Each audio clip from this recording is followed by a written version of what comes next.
today, and this is really just going to be an introductory lesson. And I know sometimes when you think about introductory lessons, I kind of think of like an introduction to a book. We skip over it. So, but I think we need to look at some things here. But we're going to be talking about, as you can see on the board, just ordinary people in just very extraordinary times. James Dobson described the ordinary life this way. He said, pulling our tired frame out of bed 5 days a week, 52 weeks out of the year. It's earning a 2-week vacation and choosing a trip that will please the kids. It's cleaning out the garage on our day off after working 60-hour week. The ordinary life is coping with head colds, engine tune-ups, crabgrass, and income tax forms. But haven't we wished that and the older we get, we realize how brief our time here is on earth. Have you ever thought, should there be a greater purpose than just this daily grind? Does God want more of us than just this? Have you ever felt like life is kind of humdrum? But no matter who we are, what our circumstances might be, I really believe God desires to transform our ordinary existence into something extraordinary. Now, I know most of us, when I say that, here's what my thought is. Well, I'm a nobody from nowhere, right? What can I do? It's natural at times to wonder that. I'm just one person living in this small West Texas community of, a few hundred people.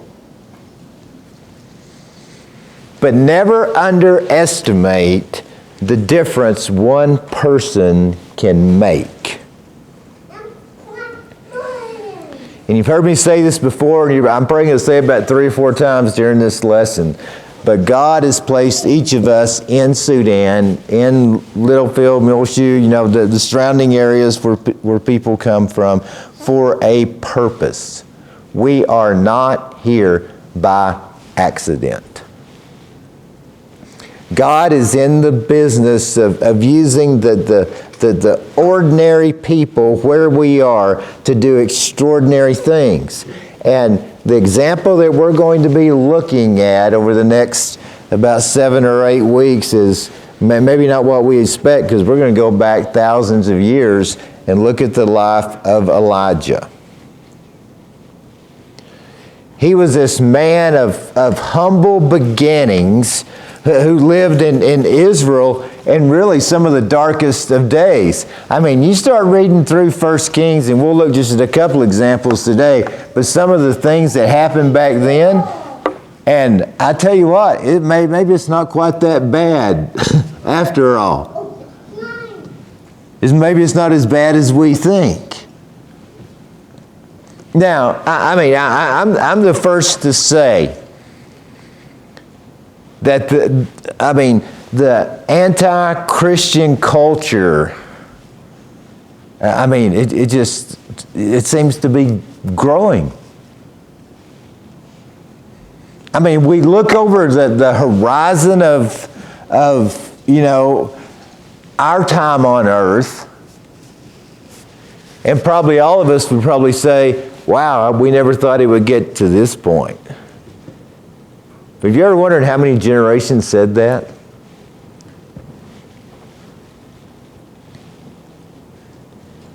Our world seems to be crumbling, just like that brick wall on the board. And I know we sometimes think, things have never been this bad before. Ever.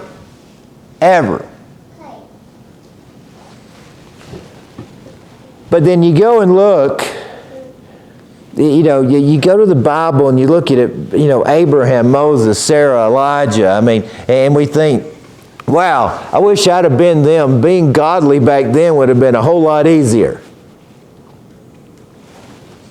You know, they don't have the temptation of the internet, the distractions of technology, the challenges of living in this, anti-Christian society. And I mean, it's true. I mean, we're witnessing a culture that is in decline. I mean, let's be honest, we are. And we're constantly pressured to bow to the God of, you can fill in the blank. The indifference to religion, secularism is the word, it's slowly crushing godly teaching. I mean, think about this just in the last few years. The laws that are no longer based on godly principles and truth are being enacted, and they're being enforced. And as Christians, it's so easy for us to look around and think, wow, this has got to be the most ungodly society ever. But the very same thing can be said of Israel in Elijah's day. I mean, as dark as our world appears to be going, there's really not much difference in Elijah's day and how dark their world was becoming. And so that's, he's living in a nation, Elijah is, that's just sliding further into ungodliness every day. And sometimes don't we feel that way in our world, that we're on y'all remember, I mean, how many of you, before it was Hurricane Harbor, there at in Dallas, across from Six Flags, it was named something else. How many of you have been there? Am I the only one? Yeah, there's been some. Come on, wake up. Anyway, I can remember. I mean, finally, I think it got to be a hazard, so they couldn't do it. But they had this ride that basically it was a outdoor porta potty that you got in, and it scooted over like this, and the bottom dropped out, and you went, right down that slide. Y'all remember that? Yeah, Kevin remembers. That's when we had back trouble, right?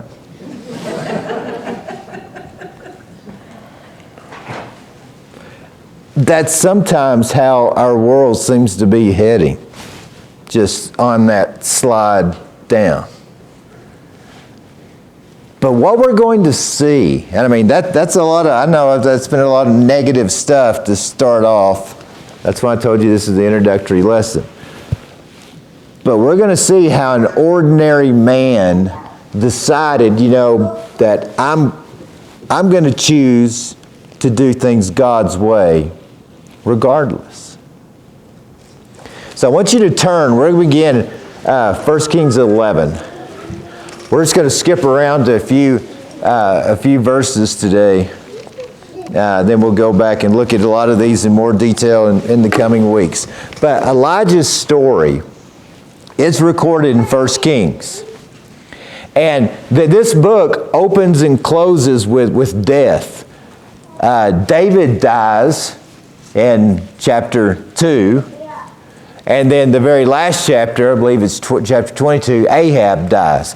So in between these two funerals, there's about 150 years of history. But that 150 years are people that are rejecting God and headed headlong into ruin. And it all begins with Solomon. The wisest guy to ever live. You look here in chapter 11, verse 1, and here's the problem. What's it say? King Solomon loved many what? Foreign women.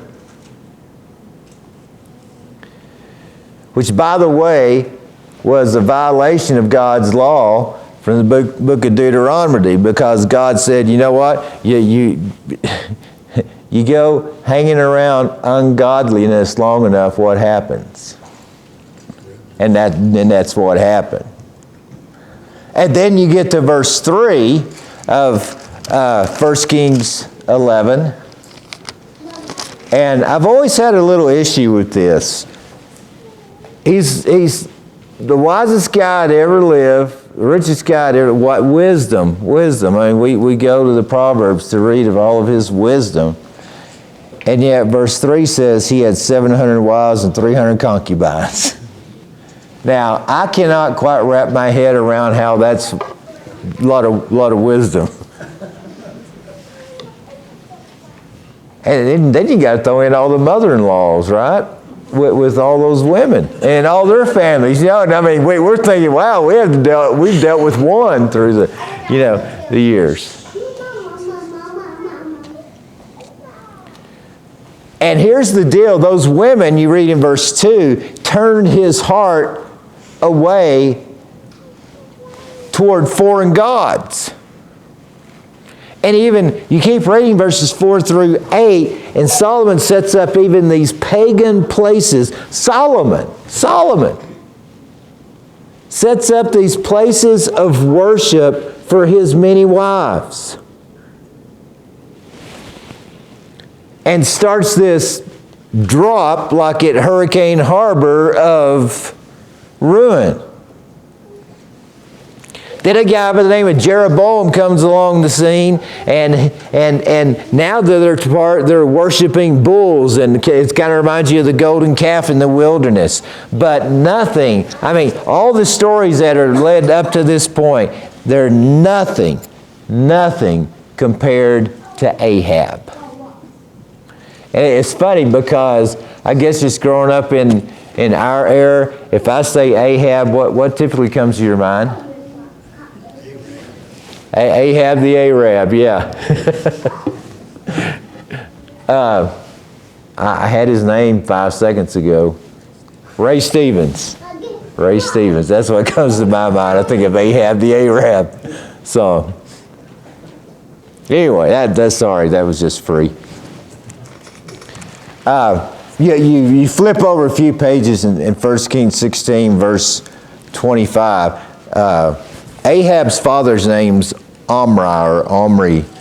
And it says this in verse 25, he did evil in the sight of the Lord and acted more wickedly than all who were before him. So that's how Ahab grew up. And so he's cut off, verse 28, and Ahab, his son, becomes king. Now here's the thing. If you were one of, and see if this does not sound like our world today, you read these stories. If you were one of Ahab's political insiders or citizens that were more concerned about your pocketbook than your prayer book, then the days under Ahab were good. I mean, I guess the phrase that people would use today, under Ahab's rule, there was a chicken in every pot and a chariot in every garage. I mean, that financially, they were impressive. But here's the thing. God's not impressed by a nation's gross domestic product, their GDP. Maybe we should say he's interested in our GBP, our godly behavior product. Now look in verse 33 of 1 Kings 16. Ahab also made the Asherah. Those are even more, statues like Baal. Thus Ahab did more, look at this, more to provoke the Lord God of Israel than all the kings of Israel who were before him.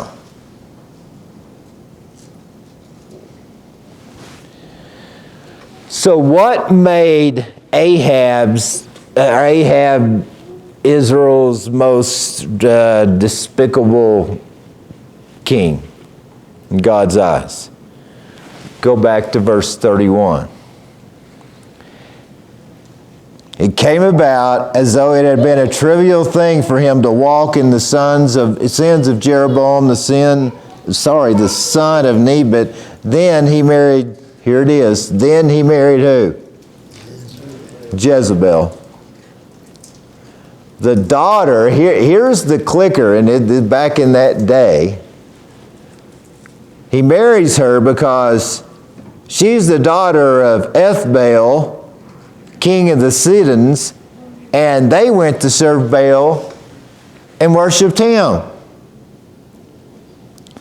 That the marriage in that day of Ahab and Jezebel, that was that political pact that accounted for Israel's, financially, they were doing great. But in spiritual terms, that marriage catapulted Israel into some of its darkest days. And let me tell you, we always hear about, how bad Jezebel was, but how bad was she? Look in chapter 18, verse 4, just for one example, for this kind of few thoughts here. For when Jezebel, for Jezebel destroyed the prophets of the Lord. Obadiah took 100 prophets, hid them by 50s in a cave, and provided them with water and food. This woman is making a sport of hunting down and killing preachers. That God's prophets of that day, the preachers. She's having them all executed. And at the top of, here's the thing, number one on her list was this guy that we're going to be looking at over the next several weeks, Elijah. Elijah. You know what's interesting? Is that, did y'all know, and I didn't know this, trying to put all this together, but Jezebel is the only queen named in the list of Israel's kings. And I thought that was interesting. I did not know that. And then you get to thinking, well, why? I'm saying it's because she wore the pants in the family. Don't you think? Because as we read this story, we find out very quickly that Jezebel is pulling the strings of Ahab the king. And here's the thing, her father, whose name even has the word Baal in it, they're the ones who started a lot of this Baal worship. But when they married, remember back in that day how things worked, that became part of the dowry. So Ahab was so sold out on this pagan deity that you back up a few pages, chapter 16, 32 and 33, he's building all these temples to Baal and Asherah. And they're so devoted. They become so devoted to that you look in chapter 18, I think it's verse 19. Now imagine this scene, that you've got a house this size. You guys are building a house. What can I say? A house, right? So you know. But think about this. Now then, send together to me all Israel at Mount Carmel, the 450 prophets of Baal, the 400 prophets of Asherah. And notice, they eat at Jezebel's table. Glenn, y'all got a table for 900? No? No, you have a table right now. Yeah, a table of 900. Or 950, actually, wasn't it? Yeah, my math's not even right. 850. Yeah, we're not into math today, right? A lot. A lot. And that was ancient Israel. They're depraved. I mean, it's a dangerous place to live. I mean, you sure didn't want to say you were a preacher. But God puts this ordinary man, Elijah, right in the middle of all of this. And this ordinary person just does so much.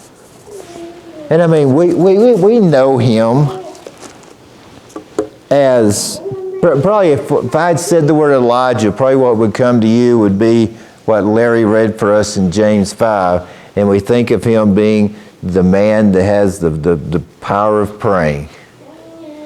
Right? He stopped the rain and he started it with prayer.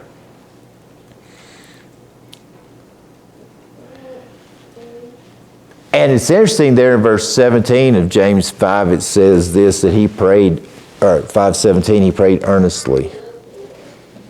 And here's what I want us to understand about that word earnestly.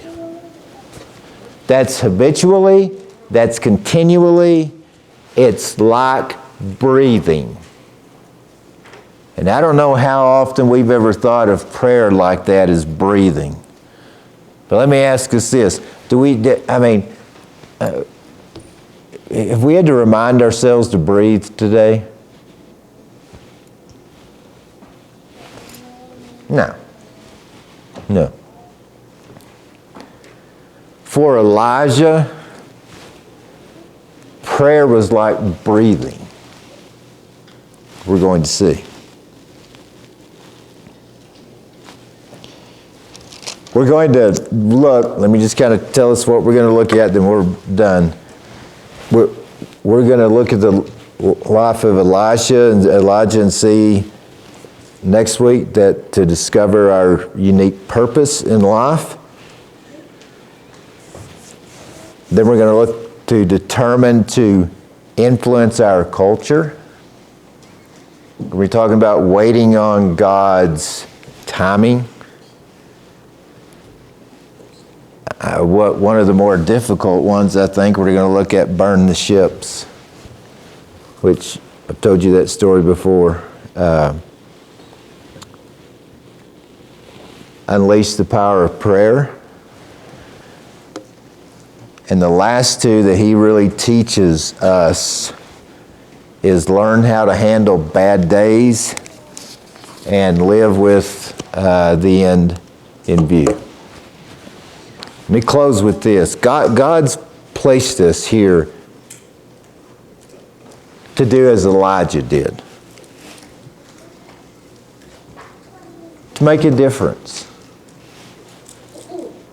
Now, here's the thing. James said this about Elijah, that he had a nature like what? Do y'all remember? He had a nature like ours. What's that mean? We're going to find out he's just an ordinary guy.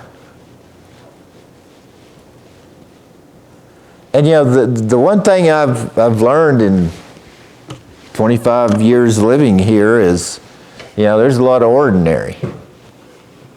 Right? And I didn't say ornery, did I? I said ordinary, yeah. A lot of ordinary. But you know what? It's the ordinary of life that God uses to do the extraordinary. And I think we'll see that as we study the book of Elijah. Because sometimes we look out in the world and we listen to the news and we read the papers and we just get so down and out that we forget we may not be able to change the world, but can we make a difference in our world? And the answer is yes. God's placed us here on purpose and for a purpose. Wayne, would you come lead us in a song? If you need to come, won't you, as we stand?